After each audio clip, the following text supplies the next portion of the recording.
Joining me today are Cara Phillips, Deputy Editor of Messenger Community News, and Greg Barila, the online editor. Thanks for joining me. Hi, Helen. Now, let's talk about our stunning Fleurieu Peninsula. It was showcased beautifully in the Scott Hicks film The Boys Are Back, and the movie star Clive Owen raved about the area as the perfect holiday destination.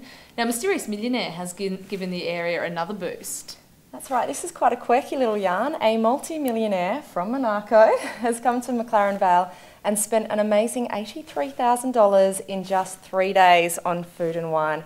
He loved the area so much, he's vowed to be back in the new year. Yeah, that's right, Karen. The guy who didn't want to be named bought more than 2,400 bottles of wine in his short trip, including more than 500 of those in just 15 minutes at one of the local wineries, so a pretty good effort. Oh, wouldn't you love to do that? He loved the local food so much, he went to Darry's Veranda twice and ordered everything on the menu and said Chef Nigel Rich was better than Gordon Ramsay. Fantastic, quite a compliment there. Now, moving on to sport, the Adelaide Oval and the Australia versus West Indies Test match have made headlines across the country, but what we've heard a little less about is the local schoolboy who managed to bowl out one of the Aussie Test players. Yeah, that's right, Helen. Well, Peter Siddle, as a tail-ender for the Australian side, is used to some pretty fast bowling, but he got a bit of a reality check with Gawler schoolboy Adam Jones, who's a right-arm swing bowler. He actually managed to knock Siddle's off stump straight out of the ground down at the nets at Adelaide Oval and gave a couple of the other Aussie players a bit of a hurry-up as well. And Siddle's actually only ever been dismissed by being bowled out twice in his 19 tests. That was a pretty good effort by Jones. Fantastic, what a great effort.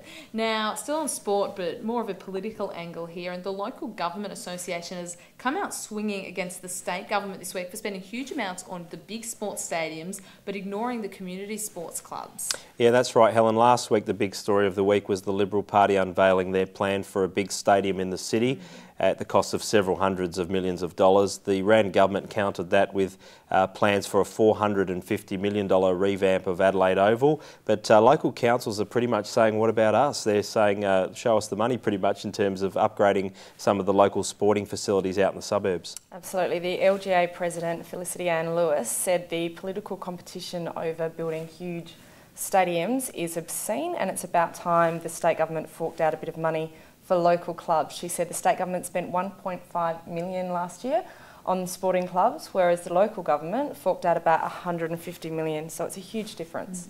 That's right, and sport's so important to our local communities. Some of the facilities are quite run down, some of them are just tin sheds, so we think this is going to shape up as a really big election issue in 2010. Definitely one to watch in the next few months.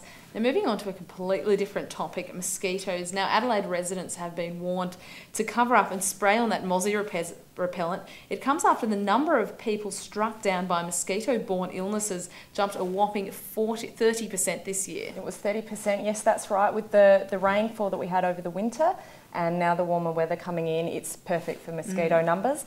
SA Health reports that 357 cases have been documented until now, and that's up from 252 for all of 2008. So it's going to be a big year for it, I think. Yeah, that's right, and it's not pleasant to have. Some of the symptoms can include joint pain and fever, fatigue and muscle pain as well. So people are being urged, if they have any of these symptoms, to get straight along to the doctor.